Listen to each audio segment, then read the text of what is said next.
देखिए मैं सिर्फ तथ्य कोट कर रहा हूं और मैं जानता हूं क्योंकि मैं रायबरेली में भी जमीन पे गया हूं, अमेठी में भी जमीन पे गया हूं। पर मैं अपनी प्रियंका भारती को ले लेता हूं, अभी तक नहीं है, फिर शहजाद आप उसके बाद रिपोर्ट करिएगा। जुलाई 2019 को राहुल गांधी जी ने क्या कहा था? शहजाद पूनेवाला, घनश्याम तिवारी, अनिल यादव जी, प्रियंका भारती जी और राजीव रंजन जी, मैं अमेठी कभी नहीं छोड़ूंगा, ये मेरा घर है, मेरा परिवार है, मैं अमेठी के लिए लड़ता रहूंगा, लड़ता रहूंगा, लड़ता रहूंगा, लड़ता रहूंगा।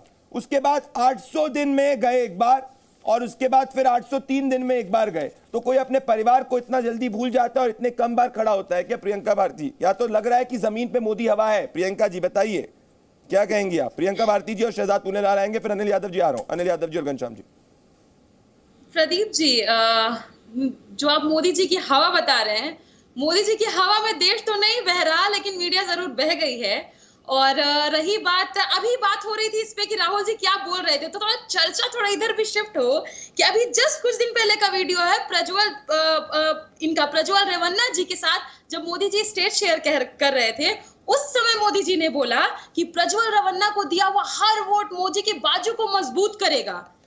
क्या उस बलात्कारी को दिया वोट, क्या उस बलात्कारी को मजबूत करना मोदी को मजबूत करेगा?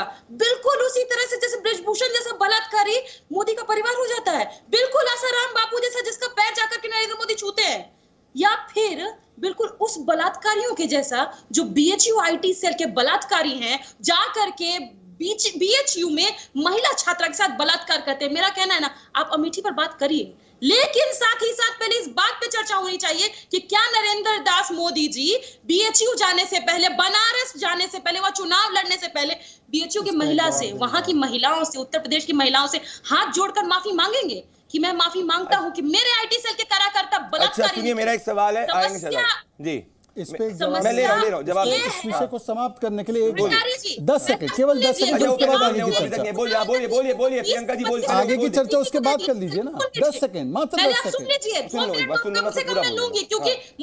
10 सेकंड में समाप्त कर दो, उसके बाद समय लेते हैं। समाप्त हो ही नहीं सकती वो, बोलिए। इस तरीके से प्रधानमंत्री जी तितली, मछली, गाय, बकरी पे बात करते रहते हैं ना।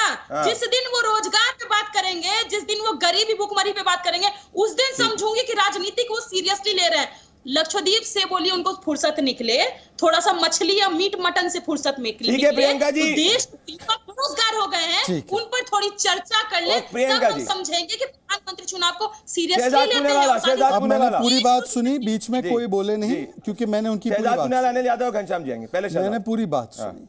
मैं केवल, क्योंकि प्रियंका जी एक लौती महिला है इस पैनल में, मैं प्रियंका जी से सवाल पूछना चाहता हूं। और प्रियंका जी, मैं आपको मेरा भी समय दूंगा, आप जरूर जवाब दीजिए। एक 8 साल की बच्ची के बलात्कारी को, जिसको हमने लात मार के निकाला था मंत्री से, उसको प्रियंका ने बुलाकर टिकट दिया। उस बच्ची का नाम मैं नहीं बोलना चाहता, कठुआ रेप केस में।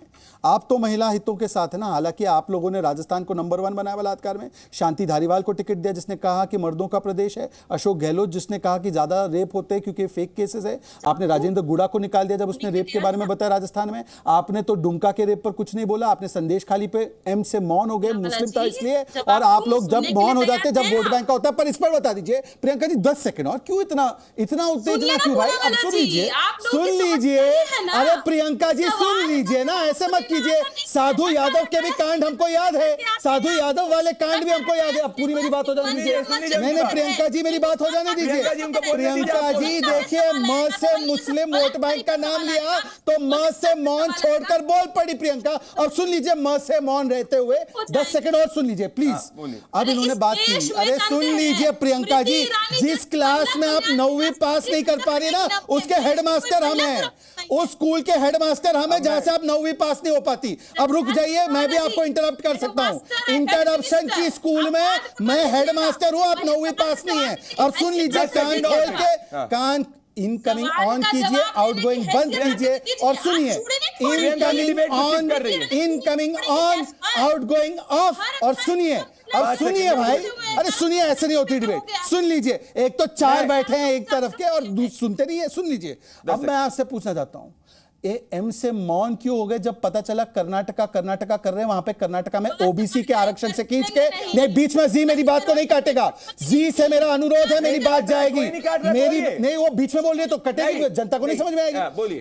जब कर्नाटका में ही मुस्लिमों को ओबीसी आरक्षण से खींच के आरक्षण धार्मिक आधार पर जो अंबेडकर जी बोलते थे नहीं करना चाहिए। आज मुझे स्पष्ट तरीके से ओबीसी के नहीं, ये तरीका गलत है। नहीं प्रदीप जी, ये तरीका गलत है कि मेरे बीच में आवाज को ऑफ किया जा रहा है। जनता के बीच में जाने दीजिए मेरी बात को। मैं चाहता हूं कि नहीं, ये 3-4 बार हो रहा है जी से मेरा अनुरोध है, मेरी बात आने दे। रुक जाइए एक सेकंड, मैं सर डिबेट को मॉडरेट कर रहा हूं, एक सेकंड, एक करके रुक जाइए। मेरी बात है, मेरी बात को काटने के लिए जी उनके ऑडियो को ऑफ कर रहा है, ये तरीका नहीं है। एक सेकंड शहजाद रुक जाइए, मुझे अपनी बात रुक जाइए। आप अपनी बात को 20 सेकंड में कंप्लीट करेंगे, उसके बाद अनिल यादव जी और घनश्याम जी आएंगे। 20 सेकंड में चाहूंगा कि मेरी टीम को इनको बोलने दीजिए, उसके बाद अनिल यादव जी बोलेंगे और घनश्याम जी बोलेंगे। कोई किसी के बीच में नहीं बोलेगा, कोई दूसरे ऑडियो को आप मत करिएगा। मैं आज चाह रहा हूं कि एम से मौन क्यों हो जाते हैं जब एम से मुस्लिमों को ओबीसी के आरक्षण से छीन कर दिया गया कर्नाटका में, जब आंध्र में ओबीसी ई कोटा बनाकर मुस्लिमों को दिया गया, हाई कोर्ट ने इसको स्ट्राइक डाउन किया। रंगनाथ मिश्रा में लिखा है एससी और ओबीसी के आरक्षण को काट के देंगे, और सलमान खुर्शीद ने भी बोला है। अब 2 सवाल है, क्या धार्मिक आधार पर आरक्षण स्वीकार्य है और ओबीसी के कोट से काट कर देना यह स्वीकार्य है? राजीव रंजन से भी पूछिए, आप समाजवादी पार्टी से भी पूछिए और आप आरजेडी से भी पूछिए, तीनों से पूछिए। हम कहते हैं धार्मिक आधार पर आरक्षण नहीं हो सकता, अंबेडकर जी के खिलाफ है। अब बोलिए, अनिल यादव जी के पास आना चाहता हूं। मैंने आपको पूरा 20 सेकंड अनइंटरप्टेड दिया। अब मैं अनिल यादव जी, घनश्याम जी और राजीव रंजन जी के पास आऊंगा। जी न्यूज़।